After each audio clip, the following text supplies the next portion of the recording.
The full moon hangs cold above dark, restless clouds. An ancient pagoda glows alone against the cold night sky. A dark-bearded man watches with slow, calculating eyes. He smiles and names his price, the 5 forbidden materials. That promise was made 40 years ago, nearly forgotten. Old hands press open an ancient text on 5 materials. Every single one of the 5 was deemed impossible to gather. The technique's master gave up and buried it entirely. Lanterns glow along rows of ancient records stacked to the ceiling. Gui Ryongja sits smiling with his sake bottle, eyes closed. Mugeuk steps through the doorway, sword loose at his side. Gui watches from the room's edge as Mugeuk approaches. Mugeuk's white hair falls across a face mapped with scars. The compound sits cold and silent beneath a winter sky. They settle across a low table while snow falls outside. Come to think of it, Gui says, we were both young. Gui tilts the sake bottle and fills Mugeuk's waiting cup. Mugeuk's bandaged hand rests still beside the offered drink. Gui's mind slips back to the first time they ever met. The air around Mugeuk has changed. Gui feels it immediately. Gui was barely young himself the first time they crossed paths. Now Mugeuk's hair is entirely white, aged far beyond reason. Mugeuk lifts a hand and covers his face in silence. He drains his cup sharply, the silence cracking between them. The 10,000-year carp's core essence burns with raw ancient power. A stolen demonic soul blazes cold inside a black orb, the Thunderbell sacred relic of the heavenly wind cult. Its carved underside pulses with an eruption of violet light. The divine incense brazier of the dragon family burns gold. The dragon coiled on its crown writhes inside eternal flame. How on earth did you ever gather all 5? Gui stares. Gui falls silent, unable to hold his composure together. I thought you had died alone in some unknown V. The Gui family's technique stands between them, centuries of weight. Why exactly are you trying to return to the past? Gui finally voices the question buried inside him for decades. Was revenge truly impossible even for a man like you? Mugeuk gives his answer in exactly 2 words, and stops. Fire burns deep inside Mugeuk's eye, cold and ancient. The Murim Alliance leader falls broken and bloodied to the ground. The unorthodox Alliance leader dies next. The same brutal end. One man sits unmoved on a throne of ruin and blood. Everyone who ever supported the Murim world dies by his hand.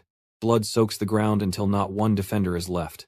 Yes, Mugeuk confirms, his voice carrying no hesitation at all. Who on earth do you hate this much? Gui whispers. A single tear slides free down Mugeuk's scarred, silent face. The demon's robes billow through smoke and falling debris. The cult erupts, thousands of fists rise toward the dark sky. A woman warrior drives her blade toward an unseen opponent's throat. The heavenly demon declares succession open to any blood. A scarred fighter roars his hunger at the watching crowd. The declaration hits every ambitious fighter like a starting gun. The victor earns the right to challenge the heavenly demon's sons. A bloodied hand grips the arena floor, refusing to release. Mugeuk stands in the arena, silent against the roaring crowd. The opponent grins, he already knows what poison he used. Mugeuk remembers the cook moving through his kitchen before dawn. Someone pours the energy-dispersing poison into Mugeuk's rice. His father's eyes find him across the arena without warmth. Mugeuk tells his father everything. His father says nothing back. Those eyes already knew about the poison before Mugeuk spoke. His father was watching how Mugeuk would solve the unsolvable. Mugeuk initially reads the targeting as contempt for his weakness. Looking back now, another reason surfaces cold and unmistakable. The redhead opponent demands Mugeuk's name across the arena floor. Mugeuk answers flat, "Oh right, Gu Pyungho," and nothing more. Gu Pyungho raises his fist before every hero of the cult. He declares he will fight Mugeuk without any inner energy. The crowd erupts unrivaled swordsman. Unrivaled swordsman. Someone watching notes quietly that Mugeuk has some guts. Mugeuk knows his past life knowledge ends this in one move. But he cannot reveal what he truly is, not yet. Mugeuk feels foreign inside this younger body of his own. He wonders if his hand will move exactly as he needs. Gu Pyungho screams at Mugeuk to unsheath his sword now. The crowd groans. No inner energy from either fighter sounds boring. Gu Pyungho charges, with his full weight behind the massive blade. Mugeuk flips clean over Gu Pyungho's sword arm mid-swing. The blade crashes into the arena stone where Mugeuk just stood. Mugeuk lands and immediately reads his own body's reaction speed. His body reacts faster and cleaner than he dared expect. Then something older surfaces, his heart pounds with forgotten strength. Gu Pyungho screams, "You dare laugh at me right now." They close distance and trade real blows across the arena floor. Blood hits the stone from both fighters without either stopping. Mugeuk takes a hit and catalogs it like information, not pain. Mugeuk grabs Gu Pyungho's sword arm and holds it still. He looks directly into Gu Pyongho's face and asks one thing. Was it this hand, the one that delivered the poison? Gu Pyongho's eyes go completely blank with sudden recognition. The arm snaps. Gu Pyongho hits the floor face down. Blood pools beneath Gu Pyongho's broken body on the arena stone. Gu Pyongho says he won't kill the cult leader's son. The heavenly demon raises one open hand from his throne above. Two figures in the crowd watch with unreadable, serious expressions.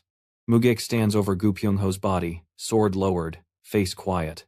Now that he has returned, no one controls his life again. The compound sits empty and still beneath a cold evening sky. She would have become the most beautiful woman alive.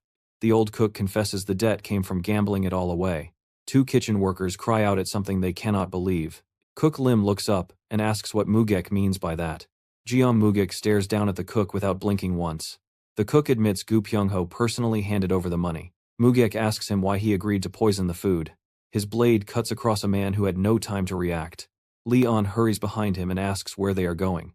Mugeuk thinks quietly about how Leon must have felt back then. The kitchen staff stand in a row watching without speaking. Leon grins wide and swears to protect her young master. A past version of Leon stands glowing and beautiful among roses. One day she changed, and no one ever heard her speak of it. Mugeuk tells Leon to follow him and promises something stranger. Mugeuk asks coldly whether he gambled away the 3,000 yang. Mugeuk says his real reason was to flip the dining table entirely. Mugeuk notes inwardly that Leon has already noticed he has changed. Mugeuk asks the cook directly why he laced the food with poison. Leon stares up at him with wide and careful eyes. Mugeuk says nothing, and turns his face slightly to the side. Cook Lim asks why Mugeuk is trying to take responsibility for this. They leave the kitchen together and neither one makes a sound. Mugeuk states that everything that happens in his kitchen falls to him. The old cook stares up at him and says absolutely nothing. The kitchen staff kneel on the floor around a body bleeding out. Mugeuk stands over the man and says nothing about his mistake. Mugeuk tells the escort the supplies will last him several days out. Mugeuk tells the escort he might enjoy the hunt and stay longer. His father stands before the pavilion like a single black monument. His father asks coldly what he is doing with all that gear. Leon raises both fists and denies the accusation without hesitation. The heavenly demon pavilion rises hard against the cold dawn sky. Cook Lim shouts that not everything unjust in the cult is his father's fault. Mugeuk wonders silently whether his father has already noticed everything.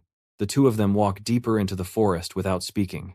The mountain face rises sheer and pale above the tree line. Cook Lim insists the fault belongs only to the one who placed the poison. Mugeuk walks ahead through the pale morning forest alone.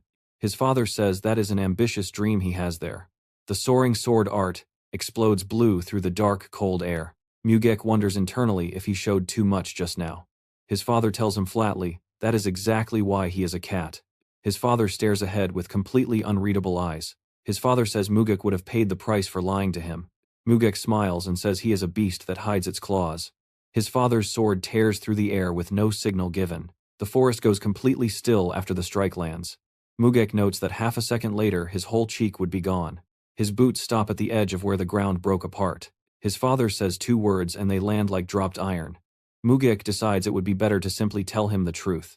Mugeuk asks what his father planned to do if he had not dodged. The technique burns blue like something only demon supremes are allowed to carry. Mugeuk tells his father he has completely mastered it. He holds that admission on his face, without flinching at all. He tells his father directly that he was hiding his skills. His father pauses and admits he had not considered it from that angle. His father asks how much of the soaring sword art he has mastered. His father says those words and does not add anything after. Mugeuk thinks his father had no path that could spare his brother's life. The two of them walk side by side through the quiet forest. Mugeuk keeps a faint smile pressed flat behind his expression.